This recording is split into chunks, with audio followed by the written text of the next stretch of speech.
What's up, beautiful people? Welcome back to part 27 of our Pokemon Z walkthrough. In the previous episode, we kicked off our legendary hunt and we decided to go and search for Xerneas first. We also showed you guys the brand new Rotom evolution and how to get it. And then we made our way to the Pokemon forest where we had to challenge the Regent 11 leader Ariane and defeat him for the 11th Regent badge. We did that and ended up finding Xerneas and battling him. But then Team Azoth and one of the ancient warriors actually caught Xerneas. So in today's episode, we're going to continue on our legendary hunt and we're going to try and search for Yveltal today. Whilst trying to find the next route which leads to the next town, we stumbled across this little dive area. So we're quickly exploring it. There are a whole bunch of really valuable relic items. So do make your way to come and explore this little area. It looks like all of these towns which hold the legendary Pokemon are quite tricky to find. In the previous video, we had to find the secret hidden forest where only Pokemon exist. That was quite a little adventure, and now in today's episode, we're going to try and reach the next town, which I believe is like a circus, so that's going to be really interesting. We have now caught up with Melia, and it looks like one of those massive statues of the clowns have now come to life, so we're actually going to have to battle it. And it looks really creepy, and it's only got 3 Pokemon, so luckily it's not too strong.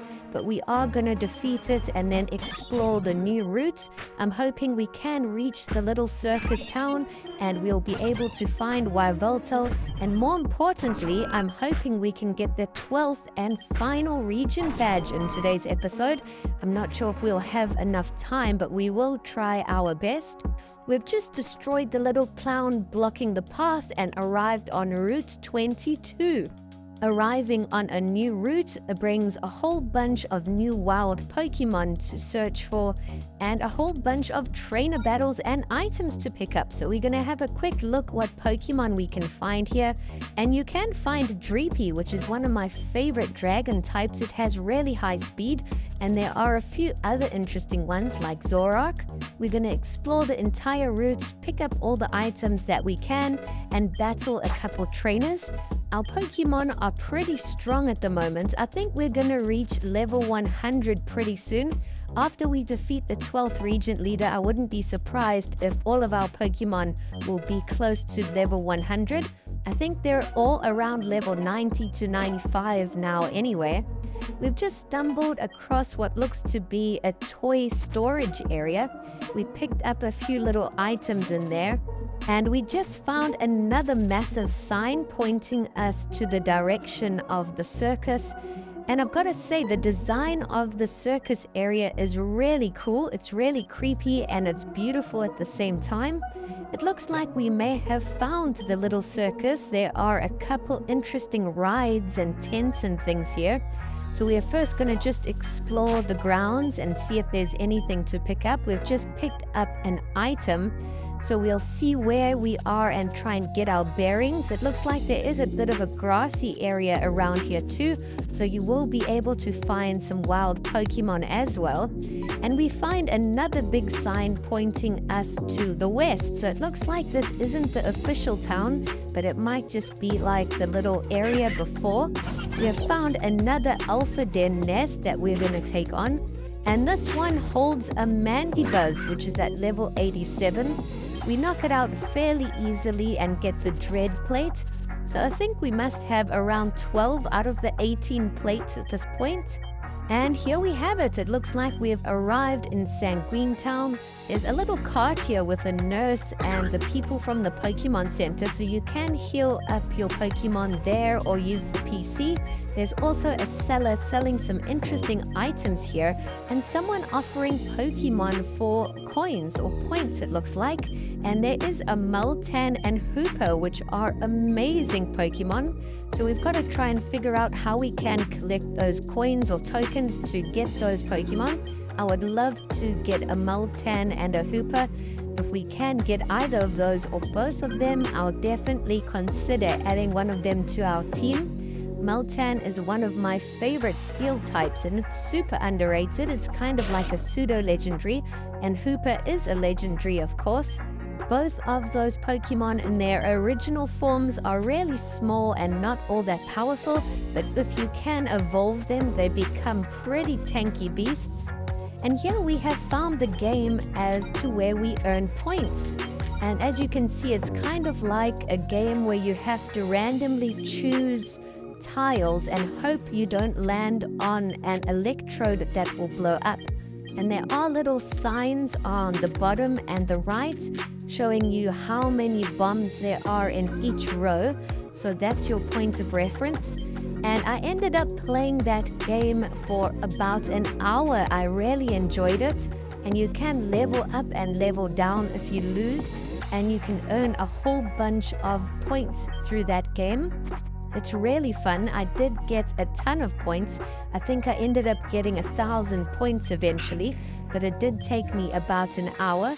So we are going to go and exchange those points for those two Pokemon. I want to go and get Melmetal and Hooper, and then we'll see if we can train them up. We also just found what looks to be the Pokemart, where you can buy a whole bunch of items. So if you need to restock up on anything, you can.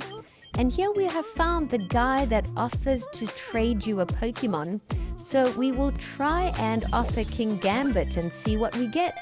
And we got offered Cobalion, which is almost like a pseudo-legendary as well. So I did agree to the change. We'll add Cobalion to our team and try and train it up off camera. We are also going to go and exchange our points now for Meltan and Hooper. So wow, what an episode already. We've got Cobalion, we've got Hooper and Meltan, 3 amazing Pokemon, and the episode hasn't even begun properly. We've entered the main tent now, where we have found Amelia, and it looks like we are going to find a secret hidden staircase that goes deeper under the tent. And here we have met Everlast, which seems to be the Regent 12 leader, and he seems to hold a connection with Yveltal as well. So I don't know if Yveltal is his Pokemon or if he's caught it, but we'll try and figure that out. This brings us to our next quest, the Nightmare of the Circus. So we are exploring underground the tent, and there's a little side quest that we have to complete here, but there are also tons of cool items to find. So we're going to try and search all the area for all the items first, and then try and figure out what we need to do. Took me a while to actually figure out what the quest is, so I did miss a lot of the things that we are supposed to pick up initially, but then we went back and got everything covered pretty fast. So just bear with us, but we are going to show you everything that you need to do and also all the items that you need to pick up. As you can see, we have found a locked door which requires a key, so we are going to try and find all the keys and open any locked doors that we come across. Also, how cool does the 12th Regent leader Everlast look? I'm guessing he is a dark type Pokemon specialist, but we'll just have to wait and see. And here we have found a little area with a Morpeko hiding. And for the next quest, we actually have to go and find, I think, 3 or 4 Morpeko hiding about in the tent area.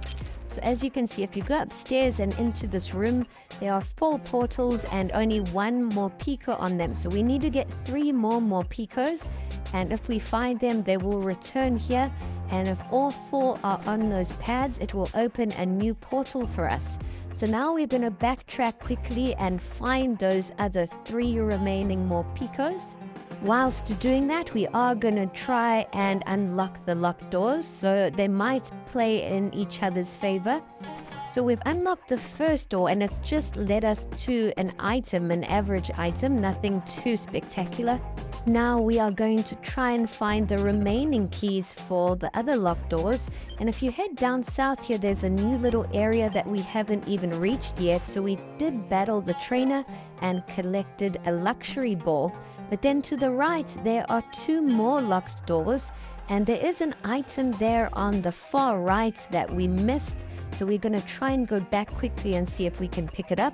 I'm hoping that is a key, but let's go and see what it is. Okay, no, that's just a swift cap. So now if you go up north and enter these rooms, there is a little sparkle when you enter them. So you have to pay attention to where that little shine is, because it just shines for a second and then disappears.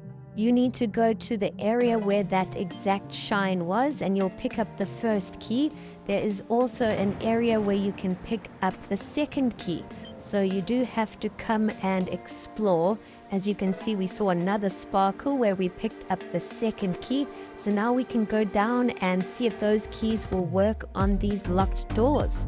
I'm hoping that we will be able to find the Morpicos, at least one of them in these two rooms. So the first room had another key, and yes, we did find a Morpico. So we've got, I think, 2 more to find. We're going to try and see where the other 2 were. They're probably in the beginning when we first entered. We probably went right past. Here we have found another Morpico. And now we're going to go all the way back to where we first started.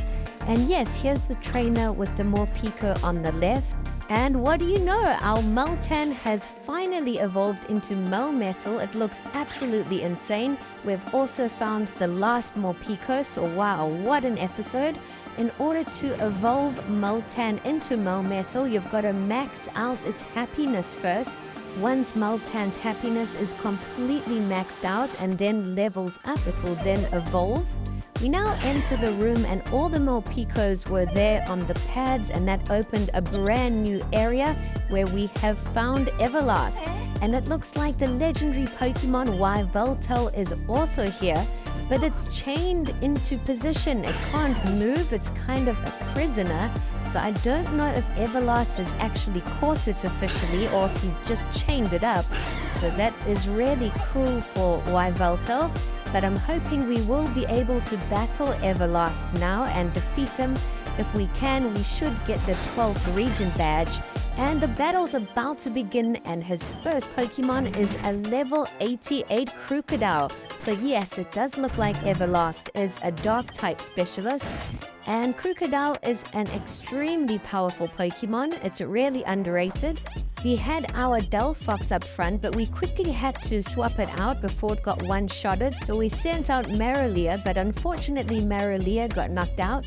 We have now sent out Darkrai, the big boy, to try and put Crocodile to sleep and hopefully finish it off. We have poisoned Crocodile, but Darkrai unfortunately got knocked out. But now we can try our brand new Cobalion. We did level it up and max out its stats. So I did do all of that off camera. We went back to that abandoned city where all the people returned that can help strengthen and power up your Pokemon. So we went there, we bought a whole bunch of items, we did some training, and that's how we also got Meltan's happiness maxed out. It did take us a bit of time, so I didn't want to show you guys all of that. You can do that by yourselves.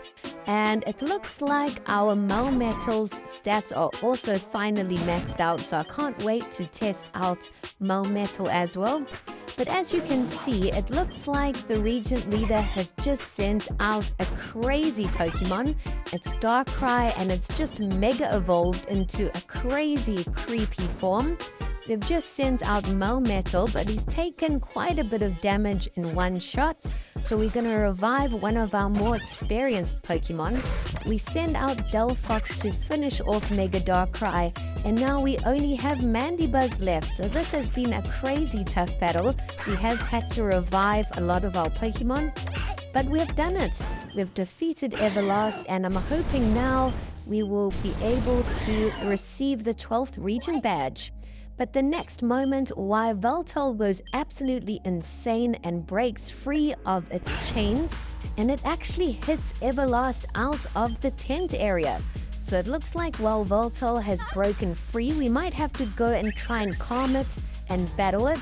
Next thing, Amelia summons 2 Salamence for us to ride, and she says we've got to chase after Yveltal and try and battle it and calm it down before it wreaks too much havoc.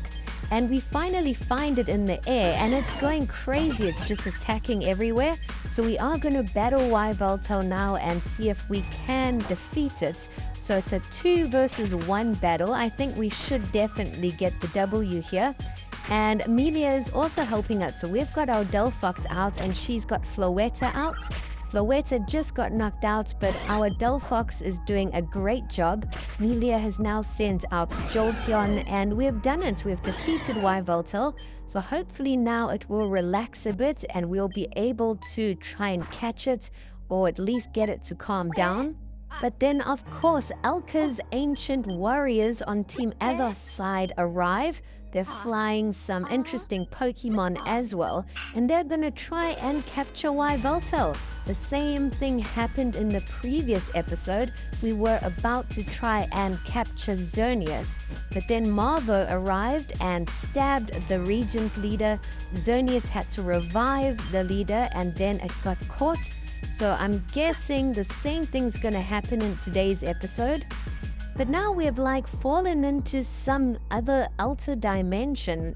Everything is pitch black besides a single house. We did find some familiar characters pointing us to this house. So we do go and enter, and to our surprise, we find Amelia's mother, who apparently passed away. So I don't know if this is like a dream or if this is in an alternate reality where she is still alive. But Amelia can't believe it. She's so happy. And Amelia's mother's name is Angeline, and she's having a proper catch-up with her. And we're trying to find out how we can rescue the region. I am hoping Angeline will be able to give us some valuable information or tips when facing some of the ancient warriors and Elka. We also see a few flashbacks of Angeline and King Aster back in the day. And I think Angeline has an important item for us, but first we have to challenge her and defeat her in battle.